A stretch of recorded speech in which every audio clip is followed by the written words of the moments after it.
హమాలి కార్మికులకు పని భద్రతతో పాటు చట్టబద్ధమైన సౌకర్యాలు కల్పించే సమగ్ర చట్టం చేయాలని ఐఎఫ్టియు రాష్ట్ర ఉపాధ్యక్షుడు కెవి రమణ డిమాండ్ చేశారు.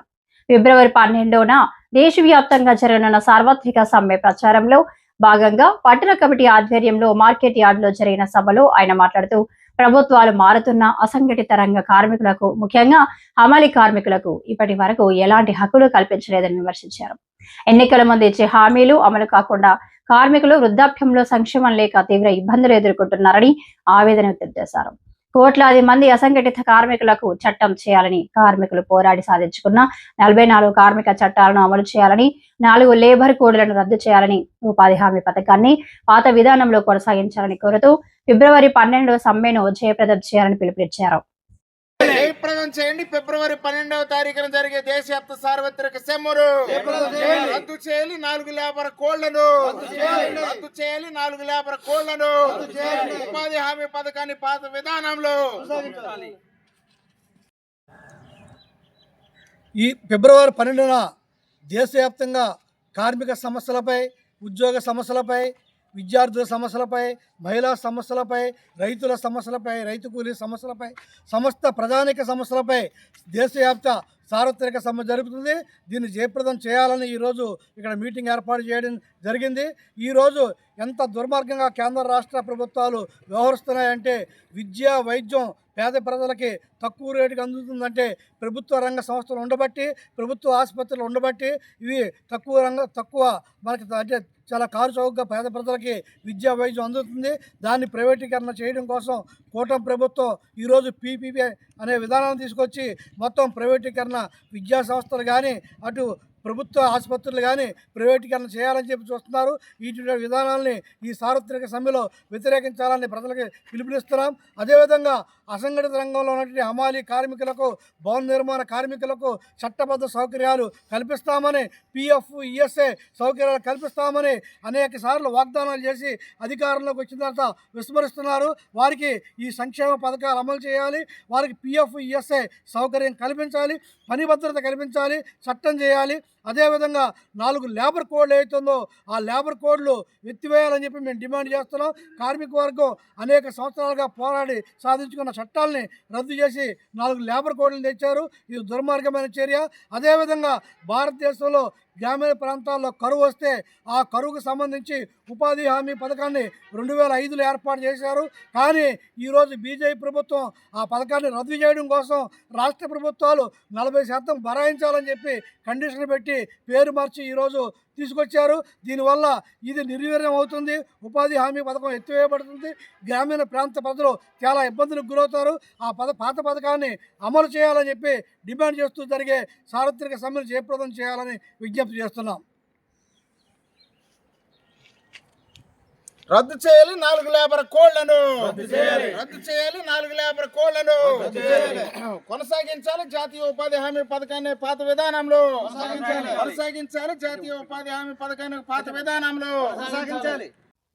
వైసీపీ ప్రభుత్వ హయాంలో తిరుమల తిరుపతి దేవస్థానంలో స్వామివారి సొమ్ము అన్యాయంగా దోపిడీ జరిగిందని, ఆనాటి చైర్మన్ అధికారులు పిఏల నుంచి దోచుకున్న సొమ్మును తక్షణమే రికవరీ చేయాలని ఏపీసీసీ ఉపాధ్యక్షుడు కొరణకొండ శివాజీ డిమాండ్ చేశారు. శనివారం విడుదల చేసిన ప్రకటనలో ఆయన మాట్లాడుతూ, పాడి లేకుండా, పాలు లేకుండా 60 లక్షల కేజీల కల్తీ నెయ్యితో సుమారు 20 కోట్ల లడ్డూ ప్రసాదాలు తయారు చేసి పామ్ ఆయిల్ కు రసాయనాలు కలిపి దాదాపు 250 కోట్లు దోచుకున్నారని ఆరోపించారు. ఈ వ్యవహారాన్ని దర్యాప్తు సంస్థలు తేల్చాయని, సిట్ నివేదికలు చూసి ప్రజలు దిగ్భ్రాంతి చెందుతున్నారని అన్నారు. 2019-24 మధ్య బాధ్యతల్లో ఉన్న నాయకత్వంపై రెవెన్యూ రికవరీ యాక్ట్ కింద చర్యలు తీసుకోవాలని, ప్రధాని అంశంపై స్పందించి బాధ్యులపై కఠిన చర్యలు చేపట్టాలని కోరారు. స్వామివారి సొమ్ము తిన్న వారిని సాంఘిక బహిష్కరణ చేయాలంటూ ఆయన డిమాండ్ చేశారు.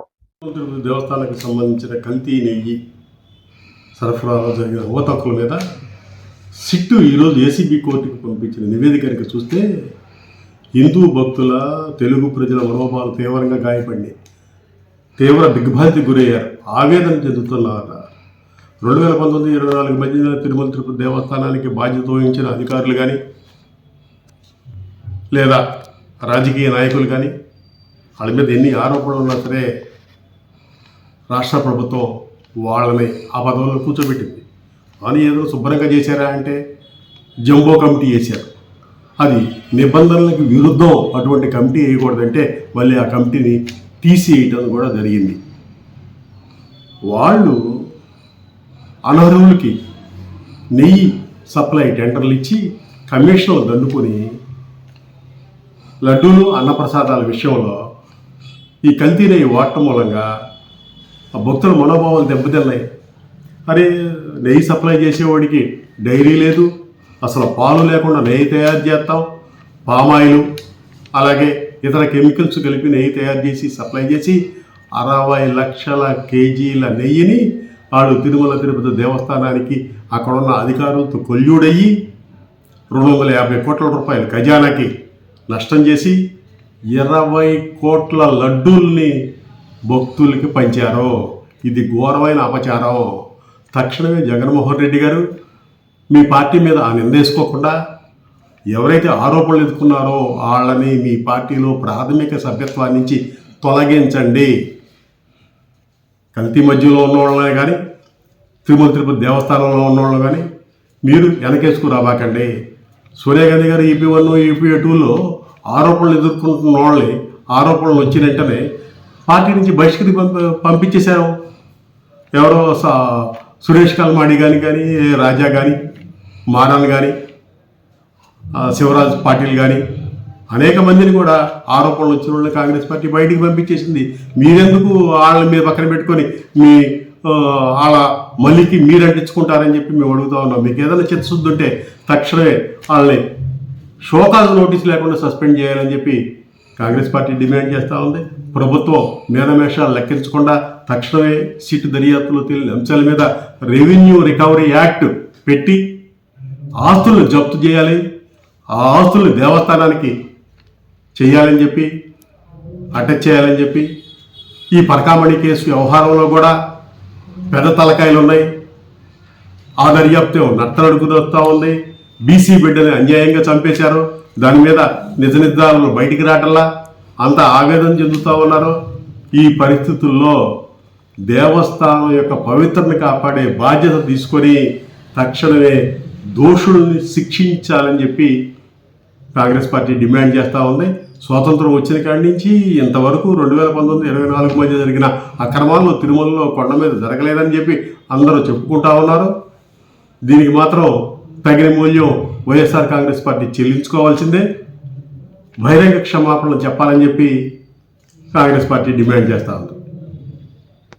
150 సంవత్సరాల చరిత్ర కలిగి 7 సంవత్సరాలకు ఒకసారి 100 రోజుల పాటు జరిగే ఏలూరు గ్రామ దేవతల జాతర ముగింపు సందర్భంగా ముందు రోజు నిర్వహించిన కుంభం పోసే కార్యక్రమాన్ని నగరపాలక సంస్థ మేయర్ షేక్ నూర్జహాన్, SMR పెదబాబు దంపతులు పర్యవేక్షించారు. ఆదివారపేట అమ్మవార్ల మేడల వద్ద గంగారమ్మ, మహాలక్ష్మమ్మ, వినుకొండాంకమ్మ, పోతురాజు బాబులను దర్శించుకుని ఆశీర్వాదాలు పొందిన మేయర్ దంపతులు భక్తులతో మాట్లాడి ట్రాఫిక్, శానిటేషన్, క్యూ లైన్ ఏర్పాట్లపై ఆరా తీశారు. రేపు జరిగే కొర్లబండి ఊరేగింపులో భక్తులకు ఎలాంటి అసౌకర్యం కలగకుండా శాసనసభ్యులు బడేటి రాధాకృష్ణయ్య ఆదేశాలతో అన్ని విభాగాల అప్రమత్తంగా ఉండాలని అధికారులకు సూచించినట్లు తెలిపారు. ఏలూరు నగరానికి విచ్చేసిన భక్తులందరికీ నగర ప్రజలకు జాతర శుభాకాంక్షలు తెలియజేస్తూ తాము క్యాంపు కార్యాలయాల నుంచి ఊరేగింపులు నిరంతరం పర్యవేక్షిస్తామని మేయర్ నూర్జహాన్, పెదబాబు దంపతులు తెలిపారు.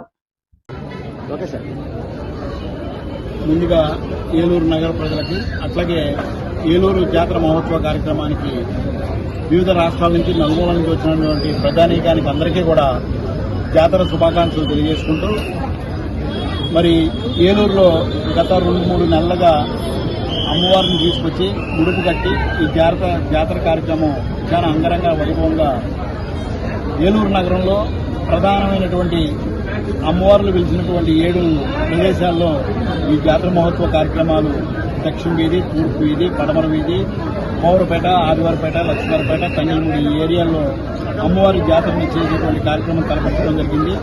మరి అట్లాగే గౌరవ శాసనసభ్యుల వారి ఆదేశాల మేరకు, గౌరవ మేయర్ గారి ఆదేశాల మేరకు కార్పొరేషన్ సిబ్బంది కానివ్వండి, అట్లాగే రెవెన్యూ, పోలీసు, అట్లాగే ఫైర్ సిబ్బంది ఎటువంటి ఇబ్బందులు కలగకుండా మరి ఇవన్నీ కూడా మెడికల్ డిపార్ట్మెంట్ వారిని వీరందరినీ కూడా అప్రమత్తం చేసి ఈ జాతర మహోత్సవానికి వచ్చేటువంటి ప్రజలకు ఎటువంటి అసౌకర్యాలు కలగకూడదని చెప్పి చేసినటువంటి ఇన్స్ట్రక్షన్స్ ని దృష్టిలో పెట్టుకుని కార్పొరేషన్లో పనిచేస్తున్నటువంటి అధికారులందరూ కూడా నిన్నటి నుంచే మరి శానిటేషన్ విషయంలో కానివ్వండి, స్ట్రీట్ లైటింగ్ విషయంలో కానివ్వండి, డ్రింకింగ్ వాటర్ విషయంలో కానివ్వండి, మెరుగైనటువంటి సేవలు ఎక్కడికక్కడ సచివాలయం తరపు నుంచి మెడికల్ క్యాంపులు కూడా కండక్ట్ చేయడం జరిగింది. Use and throw readymade toilets కూడా ఏర్పాటు చేయడం జరిగింది. మరి ఎక్కడా కూడా పారిశుద్ధ్యానికి కానివ్వండి, స్ట్రీట్ లైటింగ్ కానివ్వండి, డ్రింకింగ్ వాటర్ పరిస్థితికి వస్తే ఉదయం సాయంత్రం ఇచ్చేటువంటి గంట కాకుండా అదనంగా ఒక అరగంట ఎక్స్ట్రా కలిపి గంటన్నర 2 పూట్ల కూడా ప్యూరిఫై చేసినటువంటి డ్రింకింగ్ వాటర్ ఇవ్వడం జరుగుతున్నది. ప్రజలందరూ కూడా ఎంతో భక్తి శ్రద్ధలతో 7 సంవత్సరాలకు ఒకసారి జరుపుకునేటువంటి ఈ జాతర మహోత్సవానికి వచ్చినటువంటి ప్రజలందరికీ కూడా ఎటువంటి ఇబ్బంది కలగకూడదు, ఏలూరు నగర ప్రజలకి కానివ్వండి, వచ్చినటువంటి వాళ్ళకి కానివ్వండి అని చెప్పి గౌరవ శాసనసభ్యులు వారు ఆదేశాల మేరకు, గౌరవ మేయర్ గారు ఇచ్చినటువంటి కార్పొరేషన్ అధికారులకు ఆదేశాల మేరకు గౌరవ కార్పొరేటర్లు, డిప్యూటీ మేయర్లు, మరి ముఖ్యంగా తెలుగుదేశం అట్లాగే జనసేన, బీజేపీ మరి ముఖ్యమైనటువంటి నాయకులు మేమందరం కూడా ఈ జాతర ఏరియాల్లో మరి పర్యవేక్షిస్తూ నిన్నటి నుంచి కూడా ఈ రోజు రేపు గౌరవ మేయర్ గారు కార్పొరేషన్లో శాసనసభ్యులు వారు క్యాంపు కార్యాలయంలో ఉండి మరి ప్రతి గంటకి కూడా మానిటరింగ్ చేస్తూ ఈ జాతరలో ఎటువంటి అవాంఛనీయటువంటి కార్యక్రమాలు జరగకుండా రేపొద్దున ఊరేగింపులో కూడా ప్రజలెవరూ కూడా ఇబ్బంది పడకుండా, అసౌకర్యానికి గురవ్వకుండా కావలసినటువంటి సౌకర్యాలన్నీ కూడా ఉండి ఏలూరు నగరానికి మంచి పేరు తేవాలని చెప్పి గౌరవ శాసనసభ్యులు వారు అట్లాగే గౌరవ మేయర్ గారు ఆకాంక్షించారు. కాబట్టి వారి ఆకాంక్ష మేరకు వారి ఆదేశాలు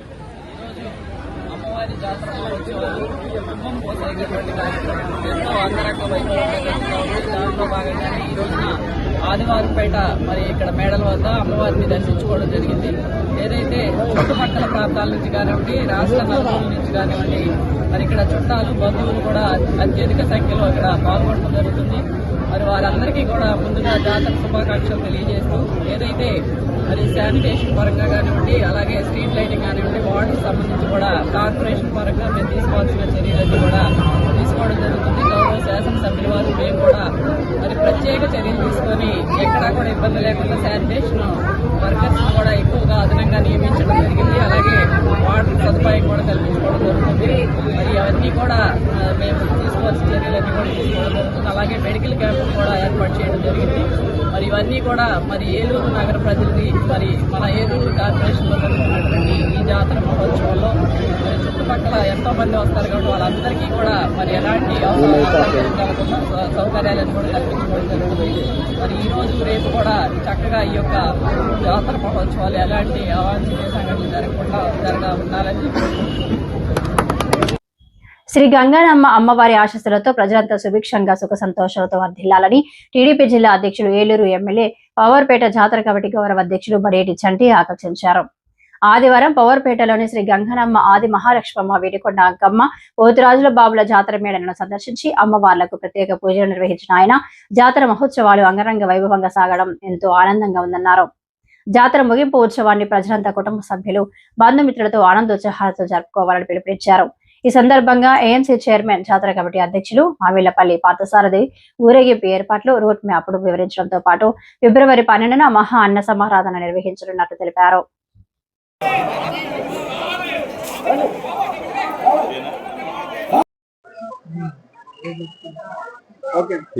ఏలూరులో 3 నెలలుగా జరుగుతున్న జాతర సంబరాలకి మరి ముగింపు దశకు వచ్చినాయి. మరి ఈ రోజున కుంభం పోసి రేపు ఊరేగింపుతో అమ్మవారిని సాగనంపడం జరుగుద్ది. మరి ఈ రోజున అనేక మంది బంధువులు కానీ, చుట్టాలు కానీ అందరూ కూడా వేరే ఊర్లో ఉన్న వాళ్ళందరూ కూడా మరి ఏలూరు నియోజకవర్గం ఉన్న ప్రజలందరూ కూడా వాళ్ళని ఆహ్వానించి అమ్మవారి దర్శనానికి పిలిపించి వాళ్ళకి భోజనాలు పెట్టి పంపించడం జరుగుద్ది. మరి అనేక మంది రమారమి 1,00,000 మంది దాకా ఏలూరు నియోజకవర్గంలోకి వచ్చుంటారు. తప్పనిసరిగా వాళ్ళందరూ కూడా అమ్మవారిని దర్శించుకోవాలి కాబట్టి ప్రజలందరూ కూడా సహకరించాలి.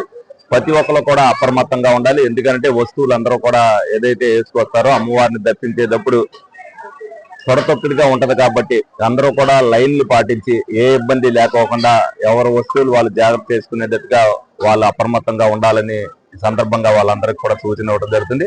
అలాగే పోలీసు వారు కూడా కట్టుదిట్టమైన ఏర్పాట్లన్నీ కూడా చేశారు. ఎస్పీ గారు అవ్వచ్చు, డిఐజీ గారు అవ్వచ్చు 2 రోజులుగా అన్ని ప్రాంగణాలని కూడా దర్శించి అక్కడ ఏ విధమైన ఇబ్బందులు లేకోకుండా చేశారు. ఉదయం నుంచి కూడా దర్శనాలు మొదలైనవి. ఎక్కడా కూడా ఏ ఆటంకాలు కూడా లేవు. ఏ ఇబ్బంది ఉన్నా సరే ఇమీడియట్ గా కమిటీ వారిని ఎక్కడికక్కడ కమిటీ వారిని కన్సల్ట్ చేయొచ్చు. ప్రతి విషయంలో కూడా అన్ని జాగ్రత్తలు కూడా తీసుకోవడం జరిగింది. 5 జాతరలో ఇవాళ కుంభం పోసి రేపు ఊరేగింపుతో మరి అమ్మవారిని సాగనంపుతారు కాబట్టి ప్రజలందరూ కూడా అందరికీ సహకరించాలని సందర్భంగా ప్రతి ఒక్కరిని కూడా కోరుకుంటున్నాం. అలాగే వెహికల్స్ పార్క్ చేసే దగ్గర కానీ వెహికల్స్ వచ్చే దగ్గర కానీ రోడ్డుకి అడ్డదిడ్డంగా పెట్టకోకుండా ఒకరికొకరు ఎక్కడికక్కడ పార్కింగ్ సదుపాయాలు కల్పించారు. మీరు కూడా రోడ్డుకి పక్కగా ఆపుకుని ఎవరు ఆటో వాళ్ళు అవ్వచ్చు, వెహికల్స్ అవ్వచ్చు, కార్లు అవ్వచ్చు, ఓ పక్కగా పార్కింగ్ చేసుకుని ట్రాఫిక్ కి అంతరాయం లేకుండా చూడాలని చెప్పి ప్రతి ఒక్కరిని కూడా కోరుకోవడం జరుగుతుంది.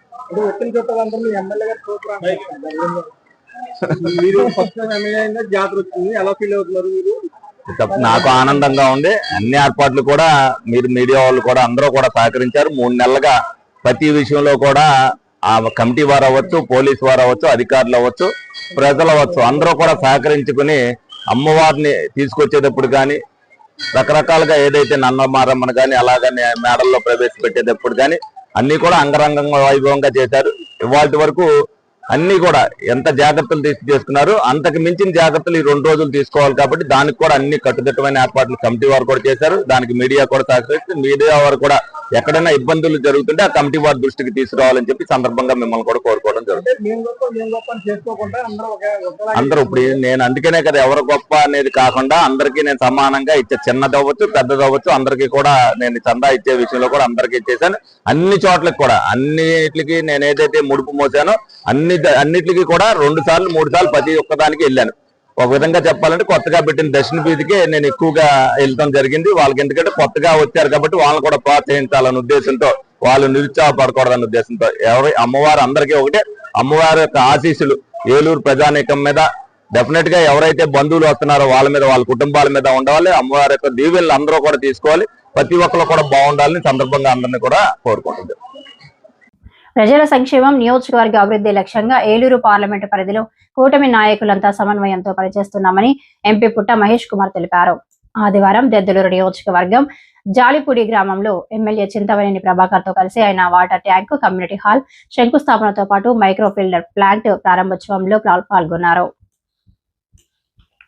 జలజీవన్ మిషన్ కింద 51 లక్షలతో వాటర్ ట్యాంక్ నిర్మాణం, 8 లక్షలతో మైక్రో ఫిల్టర్ ప్లాంట్ ప్రారంభం, అలాగే 30 లక్షలతో మల్టీపర్పస్ హాల్ నిర్మాణానికి భూమి పూజ నిర్వహించారు.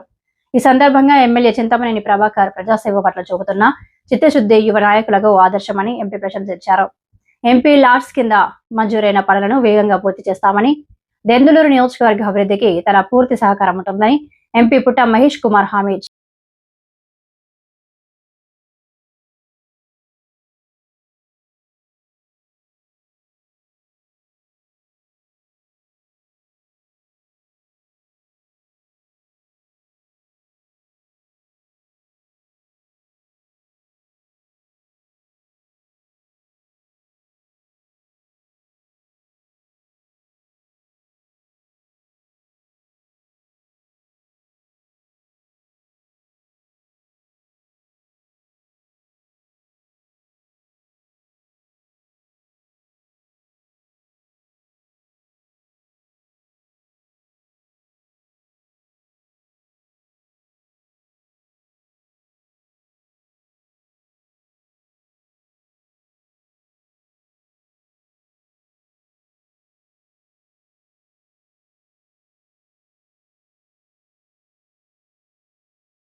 లాస్ట్ టైం వచ్చినప్పుడు అవ్వడం జరిగింది. అదే రకంగా ఇవాళ ఫౌండేషన్ ఇస్తున్నాము. వచ్చే 1 yearలోకెల్లా ఈ కమ్యూనిటీ హాల్ కంప్లీట్ చేసేట్లు ప్లానింగ్ చేస్తున్నాం. అలాగే ఇవాళ ఎంపీ లాడ్స్లలో ఎక్కడెక్కడ ఎన్ని పనులు ఇచ్చామో అన్ని పనులలో 2004 నుంచి 2005 ఇచ్చిన పనులన్నీ కూడా వచ్చే ఈ సంవత్సరంలో అన్ని కూడా ఓపెనింగ్ చేస్తాం. కట్టి అన్ని కూడా ఓపెనింగ్ చేస్తాం. 26లో 25లో ఇచ్చినవి అన్ని కూడా ఇప్పుడు శంకుస్థాపనలకి అన్ని కూడా వర్కౌట్ చేసి ఇప్పుడు శంకుస్థాపనలు చేస్తాం. మనం అనుకునేది ఏంటంటే 29 వచ్చేటప్పటికెల్లా 28కి వరకు ఏమేమి ఎంపీ లాట్స్ ఈ ఫండ్స్ ఇచ్చిండో 29కెల్లా అన్ని కూడా కంప్లీట్ చేసి దానిలో అన్ని కూడా ఓపెనింగ్లు కూడా చేయాలనేది మేము అనుకుంటున్నాం. అదే రకంగా పనులు చేయడానికి కూడా ముందుకెళ్తున్నాం. మేము అదొక సిస్టమ్ పెట్టుకొని ఫాలోఅప్ చేపిస్తున్నాం. అలాగే ఇవాళ ఎక్కడికి పోయినా కూడా దిందలూరు కాన్స్టిట్యున్సీలో అభివృద్ధి కార్యక్రమాల్లో ఎమ్మెల్యే గారు కంటిన్యూస్గా పనిచేస్తున్నారు. ఏ పనైనా కూడా ఇవాళ అభివృద్ధిలో వేరే 7 కాన్స్టిట్యున్సీలో పోల్చుకుంటే క్రమంలో చాలా ముందు ఉంటుంది. మీటింగ్లలో అన్నా కానీ మేము అందరం కూర్చొని మాట్లాడేటప్పుడు ఆ ప్రాబ్లం ఉందంటే వాళ్ళ సొంత మనిషికి ప్రాబ్లం ఉన్నట్లు దాన్ని వాళ్ళతో పోరాడుతూ ఉండే తీరు, ఆయన వాళ్ళని అందరినీ అడిగే తీరు, అధికారులు కూడా ఆయన అడిగితే ఎట్టు పరిస్థితిలో చేస్తారు. ఇంకోటి ఆయనకు ఒక మంచితనం ఏంటంటే ఏదైనా కానీ ఒకరికి కష్టం వస్తుంది అని అనిపిస్తే ఇమ్మీడియట్గా దాన్ని సాల్వ్ చేసే పద్ధతి. అలాగే మొన్న ఆయనతో కొన్ని చూసి నేర్చుకుంటున్నాను. ఎందుకంటే మొన్న షాలోలు మేము అందరం తీసుకొని పడేస్తున్నాం, అవి పనికి రావట్లేదు. ఆయన తీసుకొని వెళ్ళి దాన్ని బట్టలు కుట్టించి అవి మళ్ళీ వాళ్ళకి పంచడం, ఇలాంటి కార్యక్రమాలన్నీ కూడా ఎవరు కూడా ఆ రకంగా లీడర్లు నేను వచ్చి 2 ఏళ్ళు అవుతుంది కానీ ఆ లీడర్కి ఉండే క్వాలిటీ ఆయన దగ్గర మంచి క్వాలిటీ ఉంది. ఆయన మంచి లీడరు. ఆయన దగ్గర నేర్చుకోవాల్సిన అవసరం ఎంతైనా ఉంది. ఆ రకంగా మేము నేర్చుకుంటున్నాం. ఆ రకంగా ఆయనను ఎప్పుడు కూడా దిందలూరు కాన్స్టిట్యున్సీలో ఏదైనా పని ఉందంటే నా సహకారం ఎప్పుడు కూడా ఉంటుందని తెలుపుకుంటూ అందరు కూడా